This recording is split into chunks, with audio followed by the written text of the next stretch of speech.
अखण्डमण्डलाकारं व्याप्तं येन चराचरं तत्पदं दर्शितं येन तस्मै श्रीगुरवे नमः।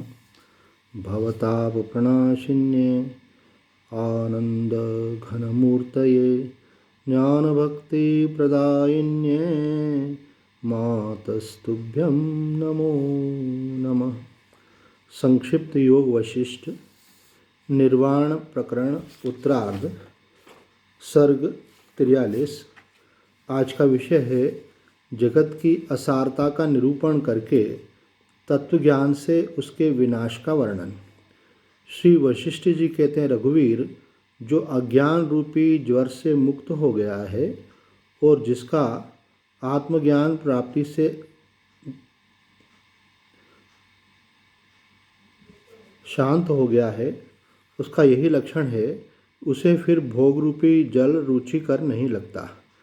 जैसे स्वप्न में दृष्टिगोचर हुए पदार्थ जाग जाने पर उस स्वप्न दृष्टा को न तो किसी प्रकार का आनंद देते हैं और न उसकी दृष्टि में उनकी सत्ता ही रहती है, उसी तरह यह मैं हूँ, यह जगत है इत्याकारक भ्रम से प्रतीत हुए पदार्थ तत्वज्ञानी के लिए न तो आनंददायक होते हैं और न अपना अस्तित्व ही रखते हैं।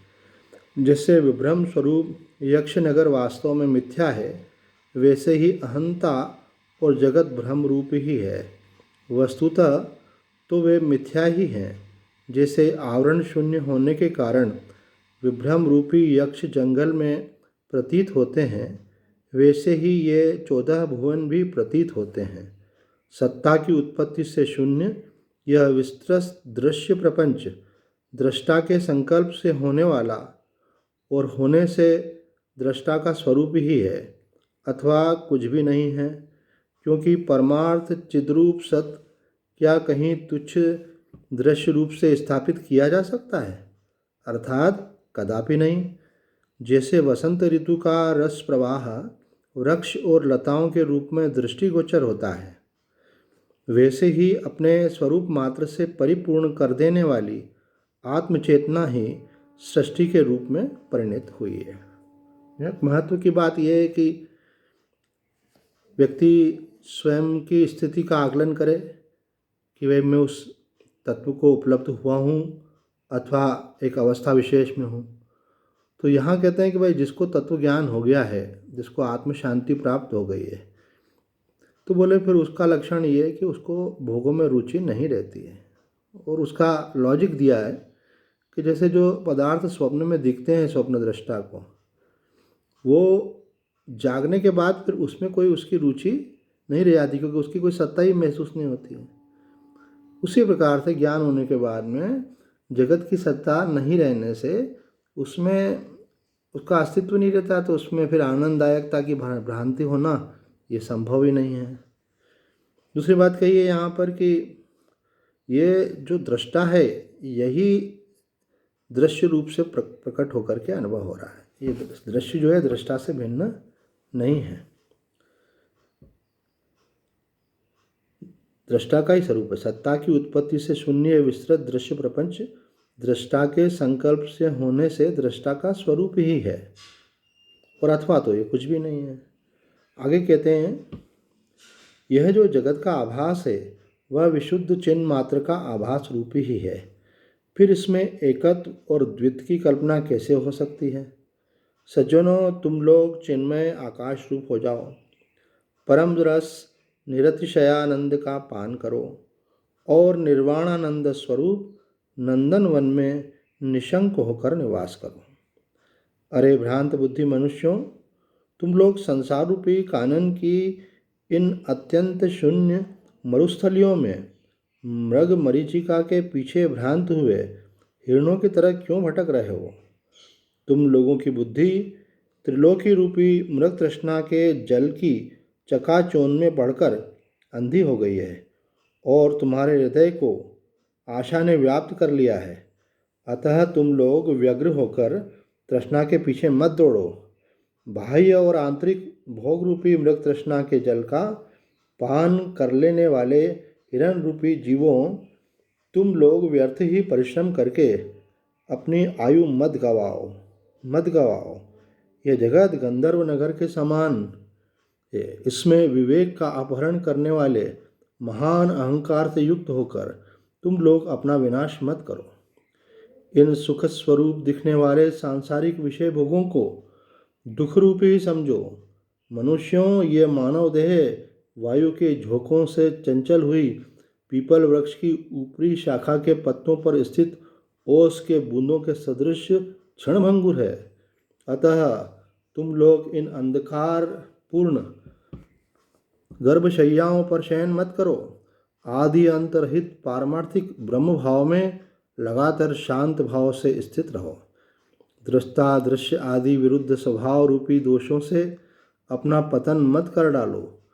यह संसार तो अज्ञानियों की ही दृष्टि में सत्य है, वास्तव में तो इसमें कुछ भी सत्य नहीं है। यह मैं हूँ, यह मेरा है, इस प्रकार के अभिमान रूपी भ्रांति की सर्वथा शांति ही मुक्ति है। और वह मुक्ति जिस किसी प्रकार से भी स्थित योगी की अपने स्वरूप की सत्ता ही है। कहते हैं स्वरूप से भिन्न नहीं है। रघुकुल तिलक श्री राम, जो संसार मार्ग में चलते चलते थकावट से चूर हो गया है, उस पथिक के लिए निर्वाणता, वासना शून्यता, त्रिविध ताप शून्यता और उत्कृष्ट ज्ञान ये शांति प्रदान करने वाले विश्राम स्थल है। किनके लिए बताया? बोले जो संसार मार्ग में चलते चल के थकावट से चूर हो गया है, अर्थात जिसका मन अब संसार से उपराम हुआ है, उसी के लिए वासना शून्यता, त्रिविध तापों की शून्यता, उत्कृष्ट ज्ञान और निर्वाणता ये शांति प्रदान करने वाले विश्राम स्थल है। ये जगत रूपी पदार्थ परस्पर अनिर्वचनीय है। इसे तत्वज्ञानी जैसा समझता है वैसा मूर्ख नहीं जानते, और जैसा मूर्ख जानता है वैसा तत्वज्ञानी नहीं समझते। अर्थात अज्ञानी के लिए यह दुखमय है और ज्ञानी के लिए आनंदमय ब्रह्म है। जीवन मुक्त ज्ञानी के लिए भ्रांति की शांति हो जाने पर जगत का स्वरूप भी नष्ट हो जाता है। उसकी दृष्टि में तो एकमात्र परब्रह्म परमात्मा ही विद्यमान दिखता है। जैसे खूब जले हुए घास फूसों की भस्म राशि वायु के वेग से उड़कर न जाने कहाँ की कहाँ चली जाती है, वैसे ही सत्पुरुषों की संगति से आत्मस्वरूप में विश्राम प्राप्त हो जाने पर इस जगत का अस्तित्व न जाने कहाँ विलीन हो जाता है। क्योंकि जो समस्त प्राणियों की रात्रि के समान है, उस परमानंद में संयमी पुरुष जागता रहता है। वो जिस संसार में प्राणी जागते रहते हैं वह तत्वदृष्टा ज्ञानी के लिए रात्रि के समान है। जैसे जन्मांध को रूप का अनुभव नहीं होता, वैसे ही ज्ञानी को जगत का अनुभव नहीं होता, और यदि कदाचित होता भी है तो वह ब्रह्मतुल्य एवं असद रूप ही होता है। अज्ञानियों के लिए दुख रूप से प्रसिद्ध जो तीनों लोक हैं वे अज्ञानियों की ही दृष्टि में हैं। तत्वज्ञानी की दृष्टि में उनका अस्तित्व ही नहीं है, क्योंकि वे सत नहीं हैं। श्री राम, जैसे नदियों का जल जब तक समुद्र में नहीं मिल जाता तब तक नदी प्रवाह आदि सैकड़ों नाम रूप से विहारत होता है, लेकिन किंतु जब समुद्र में मिलकर एकाकार हो जाता है तब एकमात्र जल ही कहलाता है। वैसे ही बाह्य और अभ्यंतर रूप से जो अर्थों एवं अनर्थों का समुदाय संकल्प से प्रतीत होता है वह व्यापक मन ही है, क्योंकि उसी से अर्थों की प्रतीति होती है। जैसे जल और उसकी तरंगों में कोई भेद नहीं, वैसे ही मन और सांसारिक पदार्थों में भिन्नता नहीं।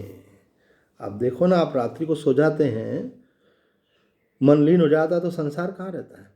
इसका मतलब मन से ही संसार है। विचार करके देखो, जगत बना है मन से। और ये मन क्या है?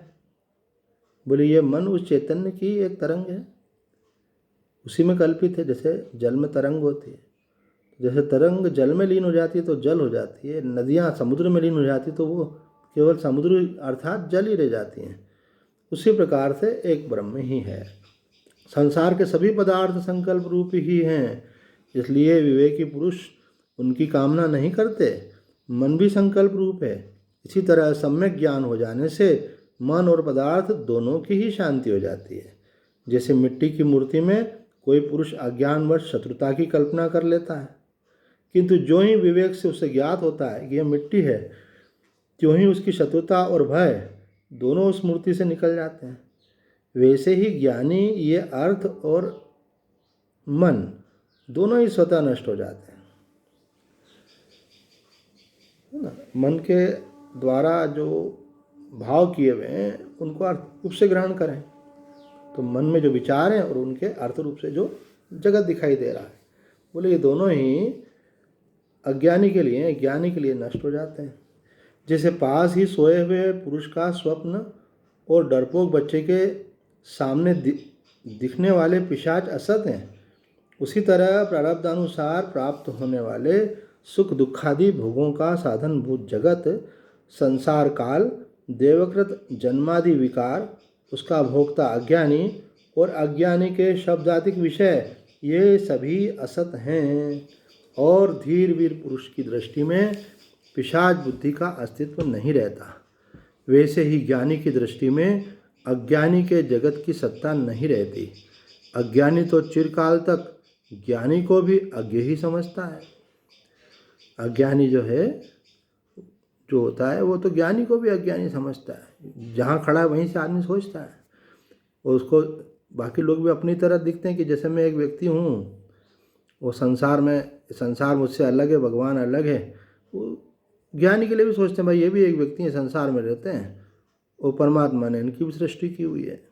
क्योंकि उसकी दृष्टि में तो वंध्या भी पुत्र पौत्रों का विस्तार द्वारा बढ़ती है, तो सर्वथा असंभव है। अर्थात ज्ञानी का व्यक्तिगत अस्तित्व मानना भूल है, वो तो ब्रह्म स्वरूप है।